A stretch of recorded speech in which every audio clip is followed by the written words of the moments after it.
Kwa majina mimi naitwa Said Hamis Said. Wale ambao wananifahamu kwa wingi wananiita Captain Bruno.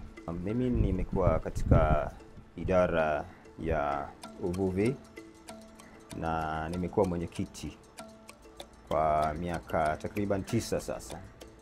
Na ni shughuli ambazo kwamba nilizipenda kwa sababu moja kati ya watu ambao wanazifanya katika familia yangu ni mzee wangu. Kwa hivyo katika wakati nige baadhi ya shughuli ambazo yeye mwenyewe anafanya, lakini ilifikia wakati katika bandari ile ya Nyali wakanichagua mimi kuwa ni mwenyekiti wao kuongoza katika mambo ambayo kwamba yanahusu bahari, masuala ya uvuvi. Mara ya kwanza nilikuja nikaambiwa, mwenyekiti, tunakupatia pikipiki ili kurahisisha wewe shughuli zako. Lakini nikaja kufika wakati mimi hii pikipiki sikujua kama ina utofauti. Baadaye nikaona nakabidhiwa vyombo ambavyo kwamba sikuzoea. Na vyombo vyenyewe mojawapo ni chaja. Mimi nilizoea chaja ni simu. Nikasema labda pengine hii itakuwa maajabu kwangu, na kweli ilikuwa maajabu. Kwa nini ilikuwa maajabu?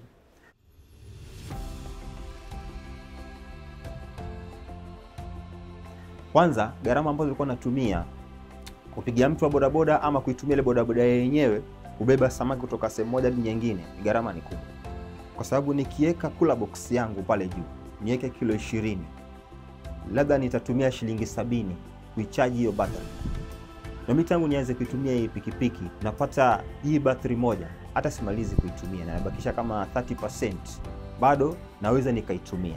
Kwenye upande wa kimazingira, environment, kwenye hii Rom bike sijaona changamoto, kwa sababu kwenye hizo mudguard zake utapata azishiki kutu, hazipati rust kabisa.